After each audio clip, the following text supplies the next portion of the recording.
On the night of September 19th, 1961, while heading back home late following a trip to Niagara Falls, Betty and Barney Hill of Portsmouth, New Hampshire, encountered a multicolored craft that raced towards them multiple times. Stepping outside of the car to investigate, as Barney attempted to rationalize the experience, Betty watched as it got even closer to them, and they soon found that the craft and its occupants were making contact with them. However, the events of what transpired next were soon wiped from their minds, and they found that several hours had passed without them realizing that they were missing time at first. Returning home, they later worked out that something traumatic had happened to them, and, thanks to hypnotherapy sessions, they soon learned that they had been abducted by aliens. Here we have one of the most compelling mysteries of history and what would become part of the template for UFO abduction cases through the story of turmoil experienced by Betty and Barney Hill, which we'll be discussing tonight on Friday Night Frights.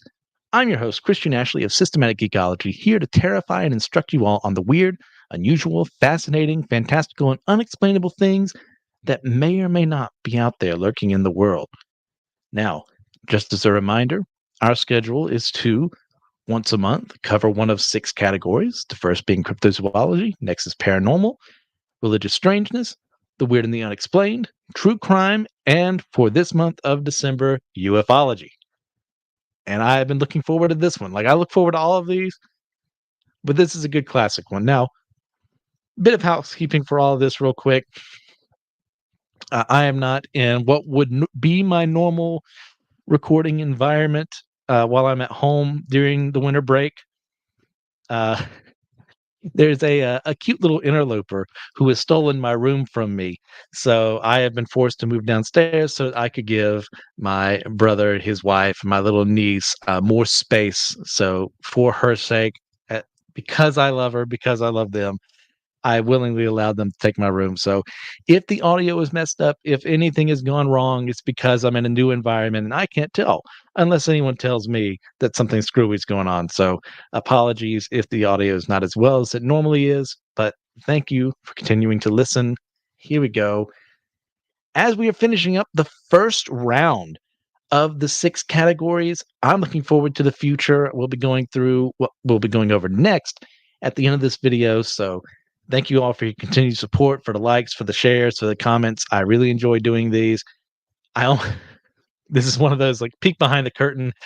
I had a rough time finding time to do all this, with family in town and everything. Like, that was more of my fault for not planning this as greatly as I should have. But here we are. We're going to get this done. We're recording a little earlier than normal, also because of trying to squeeze in time while we've got basketball tournaments and family things to do together and dinners to go to and just general fun to have with one another.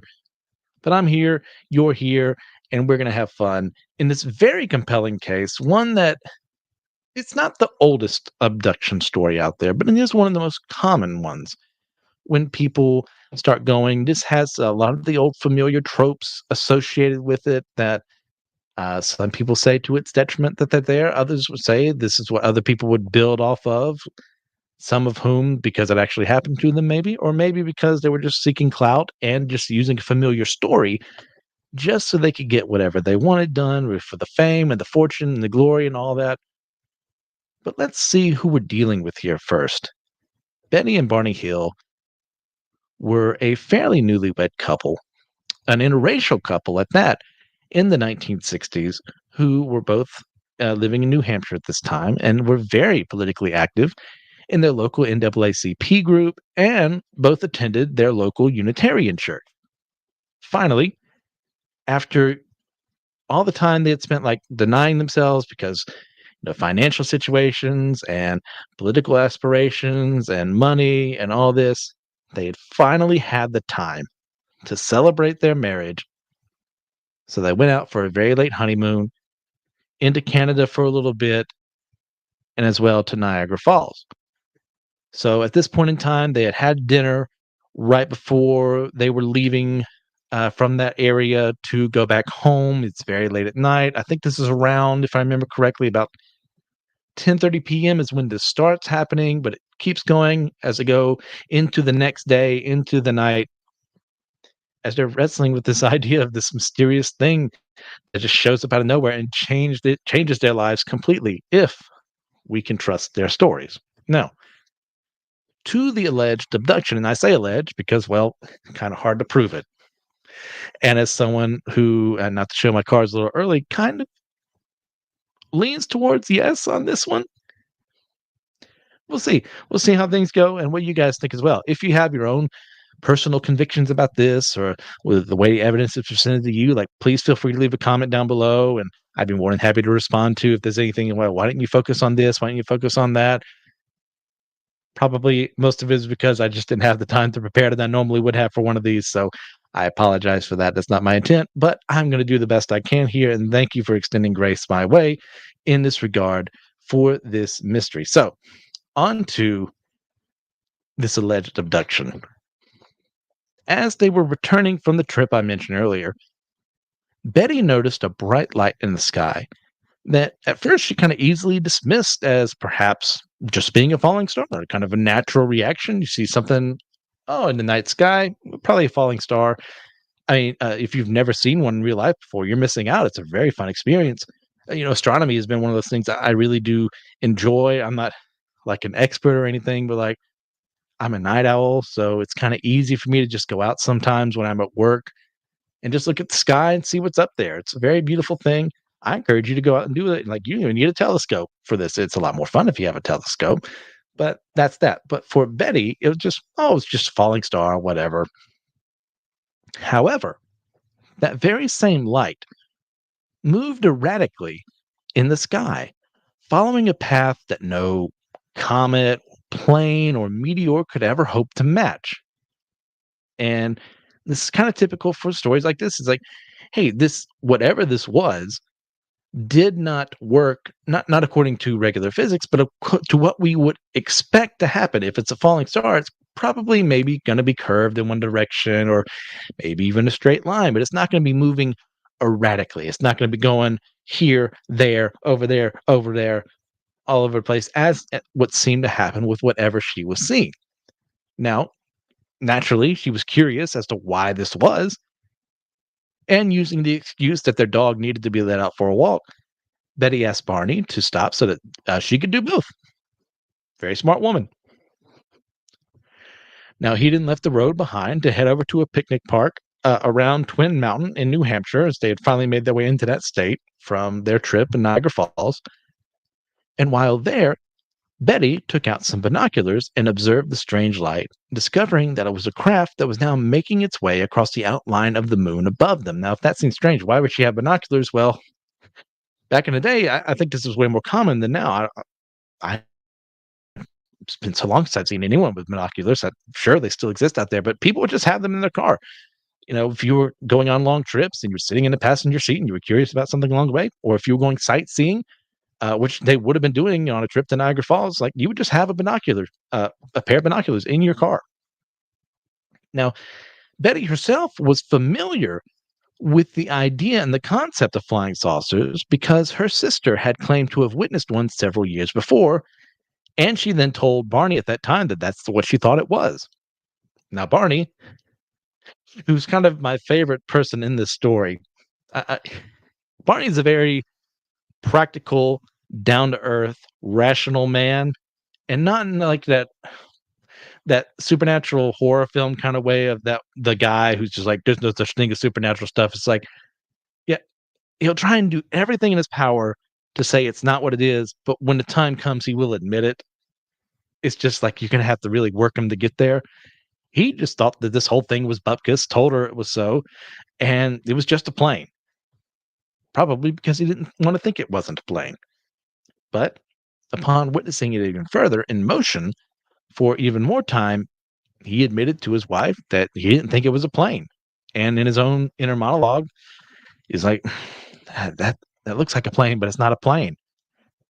And like he doesn't want to say too much out loud about what he actually thinks it is because he really didn't want to bring it out into reality by just saying what it was. And that's just who Barney was as a guy. He's a like I said, a very fascinating guy. Like, both he and Betty are very fascinating people looking into their stories. I should mention that for them, the two primary sources I used outside of the occasional looking up newspaper articles and Wikipedia and so on and so forth are the Interrupted Journey, which you see the image of right there, and Captured, which is by oh goodness gracious, I should have this in front of me, but I don't. But one of the authors is her niece, if I remember correctly. I read these a week or two ago, so some of the memories are fading. I apologize. So when you're looking at these stories, realize two things. Consider who's telling the story, what their agenda could possibly be, and if they become trustworthy in your eyes or if those things work against them. Now, I will say they kind of work for me as we see a little more of who they are later on. But for right now, we'll continue the story of the alleged abduction, at least their initial memories of what happened. Now, Barney was just also, both of them were very tired. They were on a very long trip. They needed to go back home. They had responsibilities. They had to work to get done. So they just kind of left. I mean, they still saw it in their mirrors that seemed to be following them, but they just left and went to try and go back home. They went down the road and they just wanted to rest and get away from it all.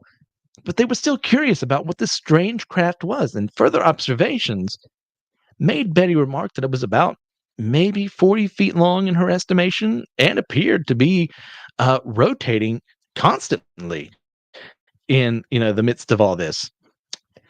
And unfortunately, however, later they noticed that the craft was moving even faster and towards them, right up to the point where it was hovering in the air about 100 or so feet above their car, to the point where it blocked their view. Now Barney stopped the car, and the two observed the craft further, noting that they could see several occupants inside of the craft who seemed to be humanoid in appearance. And if I remember correctly, there's about 11 humanoid entities at this point in time. They can't really make details out from the distance they are. And one of them, as the rest seemed to leave, telepathically communicated to Barney that he should stay where he was and they should continue looking at them. Right as they both saw a platform descend from the craft, and the Hills soon lost their sense of time. And that's where a huge gap occurs in the story. They're there 1 second and then gone the next. As far as their time is concerned, they're in the same spot, the same location, but their clothes are damaged. They feel tired. They feel like something happened, but they don't know what's happening. So, what do? Well, they awaken hours later with no clue about what's happened or where the time had gone. So, confused and tired when they're already confused and tired, they just got back in their car and left for home. Like, just feeling the weariness of this and just feeling as if that something had happened to them that they couldn't explain. Barney felt later on, well, excuse me, in the moment, he would say about these things later on, as this is how he felt at that moment in time. He felt as if his body had been tampered with. He had this, not to get too banal here, but he did like search when he went to the restroom, look at his genitals because he felt like something was happening that had happened to them that he was upset about, but nothing seemed to be off. Now, later on in the stories, we'll learn that he went through some very rough examinations, if the story is true. That no wonder, maybe if he didn't remember, he still felt maybe a psychic phantom pain of what had occurred earlier. And as he looked at himself, he noted that several items of his clothing, including his shoes, had been torn and broken through unknown means. It was almost as if something had come and like nibbled part of them or stretched them apart and tore through them. Now, Betty, likewise, had her dress ruined through unknown means. There were cuts around it, if I remember correctly. And there was also this weird kind of pink powder on it. But she, seeing that it was broken, well, decided to throw it away, but also realized, well, maybe that powder is still there. Maybe someone can get something off of this, retrieved it from the trash that she had originally thrown it into, and then kept it so people could test it later on. And then we're not going to cover too much on this for the sake of time, but there were several elements found in there that naturally would not have been on a person if, they were just out and about, especially people of their means. Let's say they weren't rich, they weren't poor, but they weren't exactly, you know, people of excessive means. But about a month later, after talking privately between the two of them, they realized, hey, uh, something happened to us, so we should let someone in power know it's our civic duty. So they went over to the local Air Force base and talked to a representative there and told them what happened, and then they went about their lives. So one of the accusations thrown against them is that they're very media attention, really wanting people to look at them, look at me, and then this terrible thing to happen to me. But we see as time goes on, they waited a long time for this. That to me lends credence of the idea that maybe they weren't as glory houndish about this as people want them to be. That doesn't mean they can't be. And certainly, even if this happened, you can be a glory hound about events that happen, or you could be one about something you made up. Now, like I said, they just went through this, and over a year, actually, directly after this, Betty started having nightmares, but they kept happening. And in these nightmares, she just couldn't explain like why they were happening, but bit by bit, she would remember aspects of the abduction, wherein these men-like figures, these entities with gray skin, who stood a little shorter than about 5'5", had compelled them into a trance-like state where they were forced onto the craft in question that they had both seen. And over a year later, the Hills would meet another Air Force officer, this one named Ben Sweat, Swett, if that's how it's pronounced, who was speaking at their church and helped to convince them of the merits of hypnosis. He was an amateur hypnotist himself, but seeing the fear in their faces and their desire for this to get done, he said, "Look, I'm just an amateur. You guys actually want to get someone who knows what they're doing." Got them into contact with someone who could, and these two, in independent sessions where they couldn't hear each other, where they weren't talking to each other beforehand about what to say, uh, is what it appears like, at least. They went through this hypnotic hypnotherapy session. When they lie back, and the hypnotist would ask them questions. He used control questions to get them to say if they were really adamant about something, if they truly believed in what was going on here. And in the midst of all that, the two of them said pretty much the exact same thing, other than the fact that their stories branch off into two distinct paths. Now, Barney, in the midst of his hypnotherapy sessions, was immensely terrified. And if for the people who knew him, this is extremely out of character. Like I said earlier, he's kind of a no nonsense kind of guy. It's not as he's never experienced fear in his whole life. Like, remember the time they're living in, 60s, being an interracial couple, even in the North, where, by the way, racism happened everywhere in America. Like, he had dealt with racism extensively, been worried for his own life as a result. Like, people weren't happy about the politics he was involved with, or the groups he would involve himself in for civil rights activism. So, like, he had experienced fear before, but not like this. And as he was going through these hypnotherapy sessions, he was haunted by the images of the eyes of the beings who had taken them while he was helpless to resist them. Also, while he was being forced to submit to multiple examinations that were so intense, like when he would go over through the audio logs what was happening to him, like his voice would start quivering. You can tell like he's starting to tear up a little bit. He's very upset, and that's hard to fake. Not impossible to fake. Don't hear that, but very hard to fake in the midst of these hypnotherapy sessions. Now, Betty, on the other hand, comparatively speaking, went through some rough examinations, but for the most part had a more pleasant experience overall, and even had easy talks with one of the leaders of these strange beings, as they explained to her that, they were not from Earth, and they showed her a star map that revealed their original location. Betty would later draw this down, and there's been many people who've researched this star map. I forgot to get an image of that for this, so I apologize. That's on me. But By looking at this, astronomers have kind of said, well, if we line these dots up, which I totally get an argument against, it's like, well, if you just connect whatever you want, you can get the results of whatever you want. That's kind of how I feel about ley lines. For people who don't know what those are the idea that they're around the Earth are these special mystical lines that if a city is right here, there's a place of magical power. I just think it's people drawing random lines around the Earth, and you're going to hit something eventually. But that's its own thing. We may discuss ley lines later on, and who knows? I may change my mind on them. But for right here and now,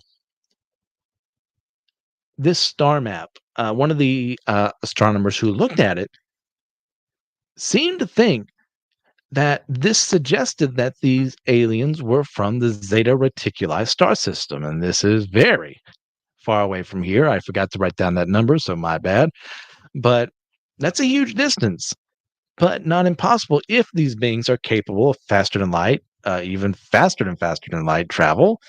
We don't know how to do that right now, and that's okay because we're just at that part of our development in science. So it is possible someone out there, another alien race, could be capable of this.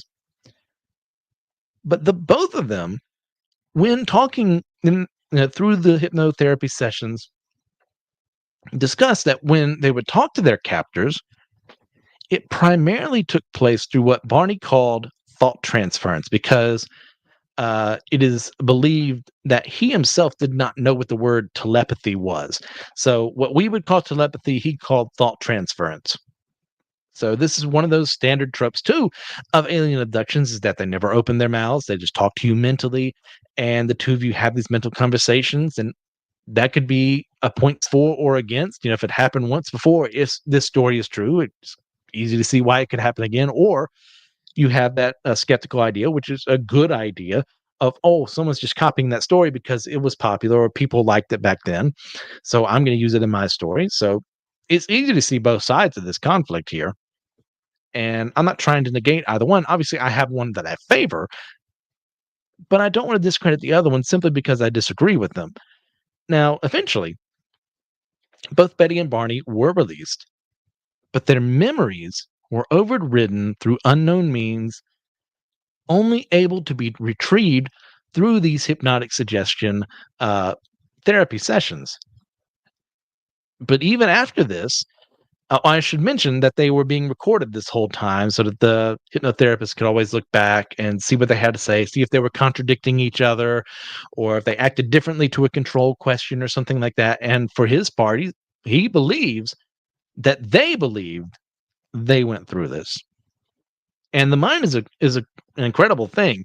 We can convince ourselves of a lot of things. It's one of the most least understood parts of our body.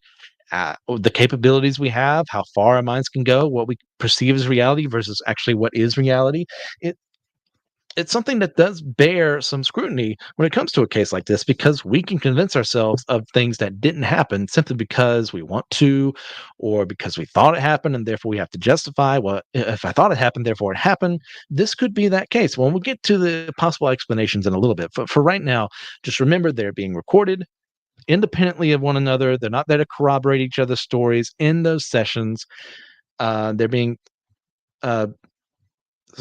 being examined by someone who is, I get, not a master of the craft, but someone who knows what they're doing, which again is something a lot of skeptics do bring up. And I don't, when it comes to this, I completely agree with the idea. It's something that you should be skeptical about, is whether or not hypnotism itself is something we can trust.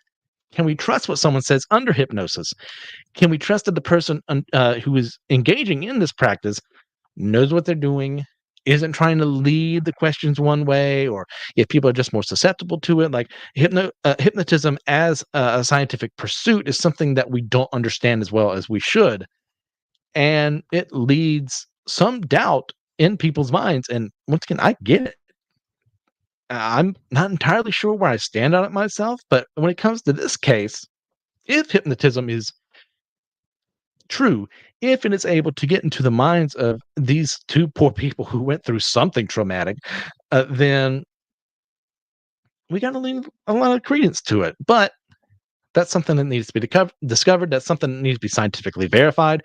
I'm not willing to take a bullet for that idea, but I do want to bring it up as something that a lot of people are very skeptical about, and I agree that they should be. Now, the Hills then for years kept this information to themselves and only some trusted friends and family. Like Betty would always talk to her sister about this. She would encourage Barney to open up a little bit. And Barney was one of those people, once again, who's just like, it happened, but I don't want to talk about it. I don't want to think about it. I just want to do my things. Hey, for good reason, too, in that he and her were both majorly into the activism of the civil rights movement, working to get better relationships and better job opportunities for African Americans and other people of color as well in this time. Like, if they start talking about UFOs, people are going to think they're wackos. And if they're wacko about that, well, it's easy enough for someone else to say, oh, well, they think about racial equality is something I should be looking forward to. Well, why should I listen to an idiot like that? But I think there's also men from Mars out there. So he is, once again, a very practical person, one that I really admire to an extent, if what he's saying is true, because of how he handles it. Like, as someone who really wants to believe, I find it fascinating when someone goes through something and they say, not outright deny, but like, I'm not going to talk about it. I don't want to do it. Don't bring it up. It happened. I'm going to move on with my life. And Barney Hill seems to be like one of those people. Now, Betty was way more open and honest about this with other people, but they both agreed, let's keep this between ourselves and the people we love. That's it. However, 4 years later, so remember that huge gap of time when it would have had plenty of opportunities to make a buck off of this before this point in time. A newspaper article was written in 1965 in the Boston Traveler about the experience that they both had when an audio recording of one of their hypnotic sessions was obtained by the writer of the article. It's I can't remember if we know exactly sure how this happened or if one of their family members talked and he like did some investigations and stole it, or I can't remember off the top of my head how it came into his hands. But the article was written, the story, the cat is out of the bag. What are they supposed to do now? Now, they were very upset, reasonably so, with this because that was private sessions they were supposed to have. And especially in a time in America where, mental health wasn't looked at the same way we do now, when there's, struggling with in the midst of, the civil rights movement. They don't want to be seen as wackos already for something that's not as popular as it should be. They're upset. Once again, reasonably so. And no one wants to be mocked as a nut. They don't want to bring harm to the movement. They were even talking about like just stepping back and going away, but graciously they did decide to stay. And Betty had this whole time had wanted to respect her husband's wishes, even though she over this time had really wanted to be to want to talk to more people and be open and honest about this and see if if it happened to anyone else. Did anyone know what's going on? What did the government know all this? And he's just like, nope, we got things to focus on. Don't worry about it. We'll move on with our life and do other things. But it just reached the breaking point. And with all the media attention on them, they realized, okay, we could just let them play, or we can step out and tell the story ourselves. So they made contact with an author named John G. Fuller, and they worked together with him to tell their story from their point of view, which led to the publication of The Interrupted Journey, and they became overnight celebrities. Now, Barney, ever true to himself, wasn't happy about this and focused on his duties, but he continued to support Betty when they were interviewed, and neither changed their stories, and they had plenty of opportunities to do so. However, unfortunately, 4 years later, in 1969, Barney would die of a cerebral hemorrhage, and Betty, who would never remarry, died in 2004, which is a very long time to live after your spouse has died. She maintained herself as a member of the UFO field. She would go on, talk to other people, go to several meetings, and that's one thing people do bring against her is how big she gets into the UFO kind of network, meeting with people there, from MUFON and NICAP and so on and so forth. So that's a strike to say is like, oh, she loved the attention, so she's going to talk to whoever she wants because someone's listening to her. I can see the argument there. But what the heck happened here? Like, what is going on? What are the potential answers for what occurred here? And there are several. We're not going to go over all of them, but the most obvious being the most popular one too is that the Hills were abducted by alien intelligences and experimented on within the craft that they saw. Now, as I mentioned earlier, that story has become the template for most abduction cases. And we had the stereotype of the Greys finds itself in this story. If I remember, for the first time, that there may have been earlier reports of the Greys, but this is certainly one of the most popular ones, and they don't look like what we typically think of them. But there is a still of a weirdness there that when we do get to, which I can't criticize someone else's art because I probably wouldn't be able to draw better. But I believe this is Betty's interpretation of one of the figures that she saw, which, in my opinion, there's someone out there, I believe it was in 1990, who tried to say, "Oh, she just saw this episode of The Outer Limits, and that's what she made up." And they don't even look the same to me. They did describe the aliens that they saw as having hair, and the one in that episode doesn't have it, if I remember correctly. Which Outer Limits, great series, go watch it. The remake too, but the '60s one is pretty good. Of course, the Twilight Zone is better, but I digress.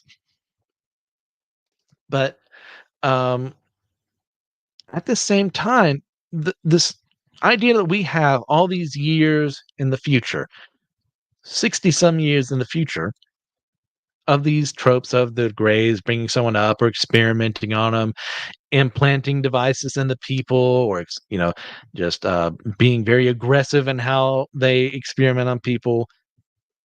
Most of that comes from this story. So they're pretty great science fiction writers if this is happening. And once again, this is not impossible for someone to make this up as a lie. I, Human beings are very capable of doing that.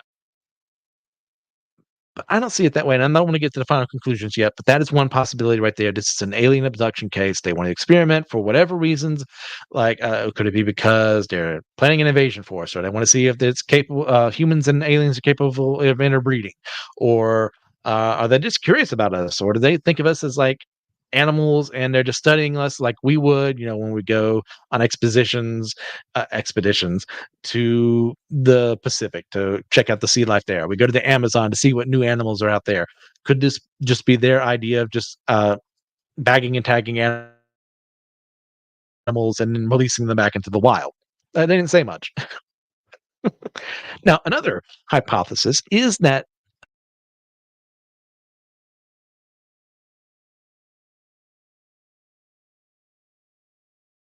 this to see what would happen as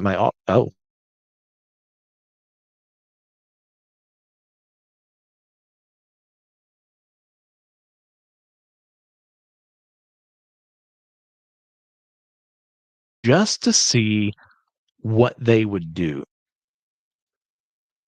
This is not an irrational idea. I mean, if we're looking at this point in history,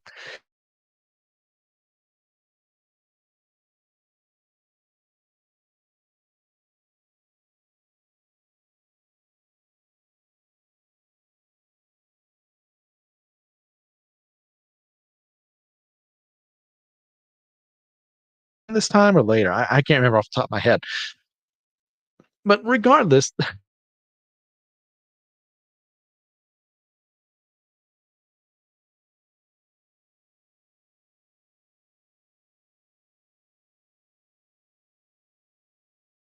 I seems to be a little bad in this room. So my apologies if that ruins the video. You lose my voice in the way.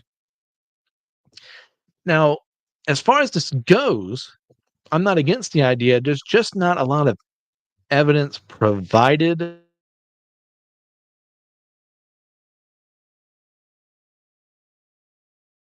Government could be memories into someone, and we made this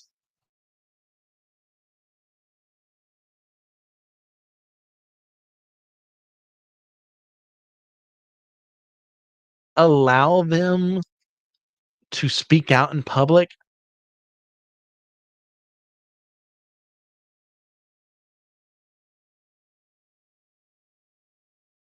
Would they be willing to let this pause act? It's like,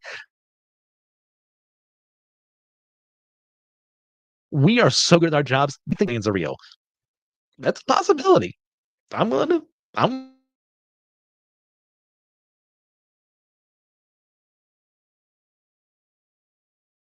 willing to there's some more research to be done into it. Now, this list would be they both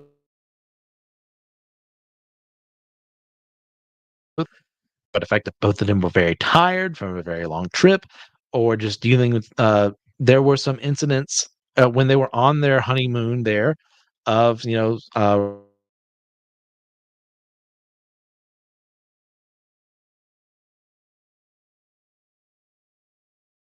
settings that they weren't appreciated for being once again a couple in the 1960s having to suffer through immense terrors and oppression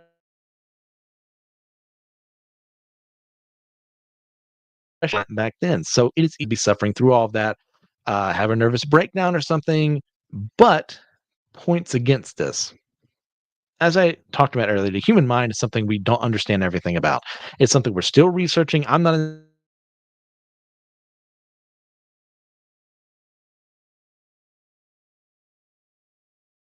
that's not my intent. But the idea being is that just we don't know everything about the mind and what we're capable of believing, of conjuring into what we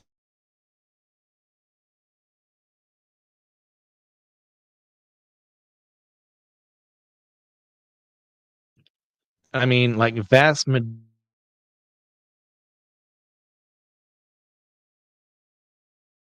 majority see what I would see. And if you're big into research on like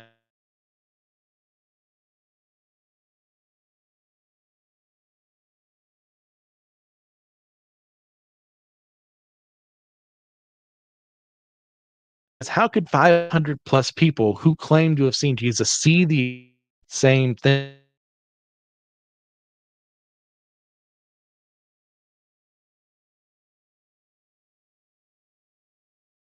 That's not how the human mind works. When assuming we were both given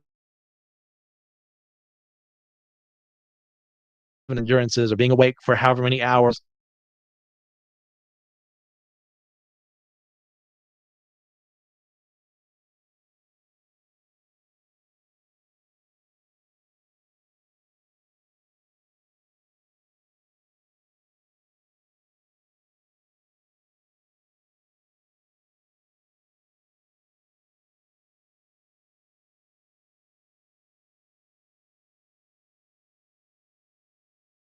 I am sorry about all that. I don't think it's so. Let me remove that other fake Christian and put myself back on there.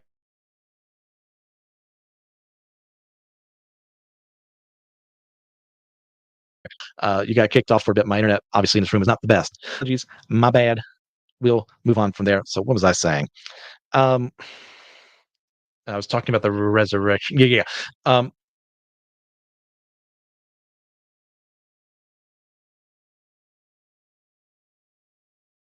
Thing do that, but it's not very probable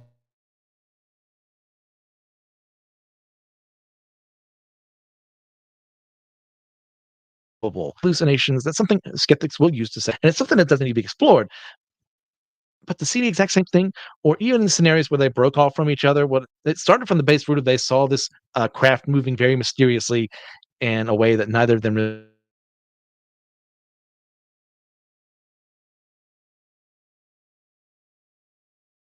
really understood. So I don't buy it.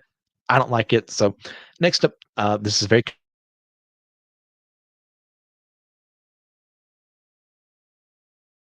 Betty would become obsessed with UFOs to the point where, like I mentioned earlier, she would attend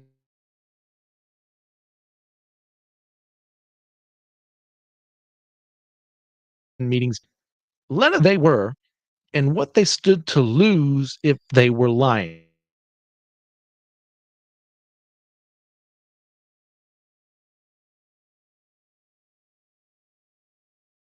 Interracial couple that puts you under a lot of scrutiny in an America that isn't where we are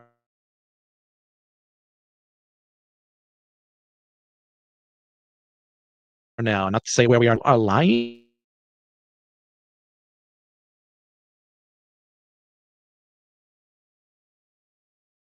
My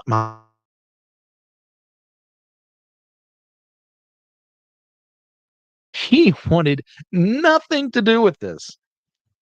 If this was Betty came up with, and he's like, "Yeah, whatever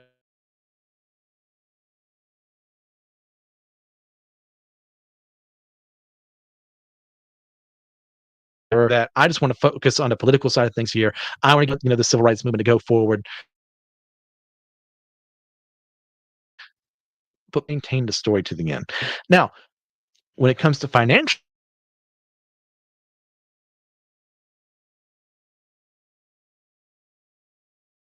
motivation, because yeah, we can endure like that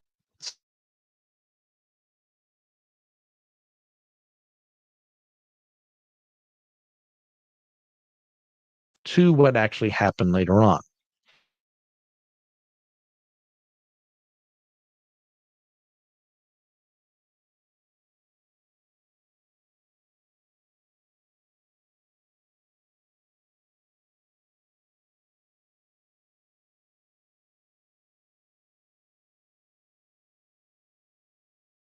They profited off,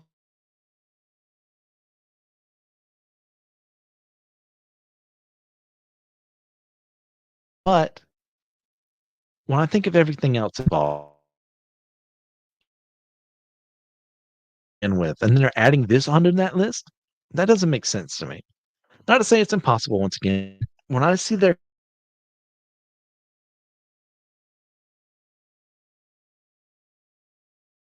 I don't buy it one bit. One The last one's a bit of a joke answer, but it's one that I heard a couple of years ago, and I just find really compelling. Uh,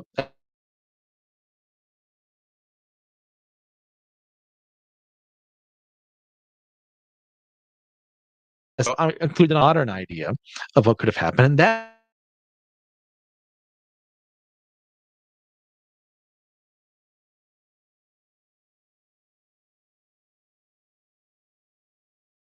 when I'm talking about space jellyfish or sky jellyfish. This is an aeronautical cryptid of sorts,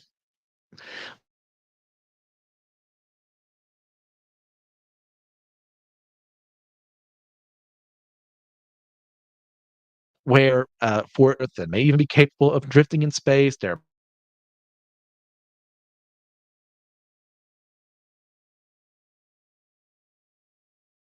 what seems to be these animals that aren't birds in the sky or something like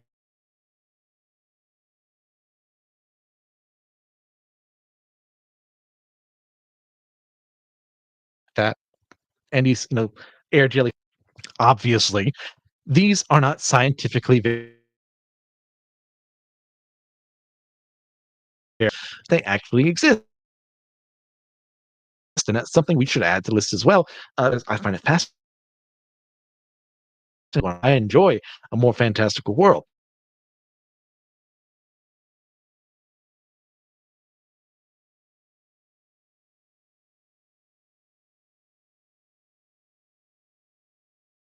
or and it only really failed or about to feed. But once again, it's speculation, so just your mileage may vary there. Uh, People are enveloped by the jellyfish. It's kind of like a natural defense mechanism to not want to be seen. They go up to someone, envelop them in their large form, and then use some form of hallucinogen to rearrange their memories to where they no longer saw the jellyfish, they saw something else. They were abducted by um, someone in a car, they were abducted by aliens, or they just forgot what they were doing in this field for the past hour and a half. And on that been had memories altered, and that's why we know they exist if they exist, and that's how this works. So, do I think this is what happened to the hills? No, but it definitely sounds cool enough to add to the list. So I thought I'd be doing you a service if I didn't. Now, on final judgments, it's very clear, not very early. I should stop doing that. I believe Betty and Barney Hill were abducted by aliens. Now, My reasons for this is I see their character, I see the way they react to these things, and I see the seriousness in which they dealt with this issue to support this idea, as they had a lot to lose should it be found out they were lying. Also, their stories independently agreed with each other, and they maintained the truth to their deathbeds. Now, there are accusations you can throw out to all of these, but when I combine all of them together, I see it. I think they saw something. I see something immensely terrible and traumatic happened to them, and I'm fairly certain it was alien life. But that's what I think. And with that, what do you believe, dear listeners and viewers? Were Betty and Barney Hill abducted by aliens? If so, then who or what is responsible for taking them? Was it a giant sky jellyfish? Was it a military experiment? Was it aliens? Was it something else? What do you think? We didn't touch on everything that history and folklore have on a subject tonight. So let us know in the comments below if there's something you'd like to do a follow up on. Or if you have an idea that says, hey, why didn't you focus on this? Or you should have said about that. Or you completely forgot about this detail. Like, I'm okay and I'm open to being told, hey, this would have enhanced your telling of the story.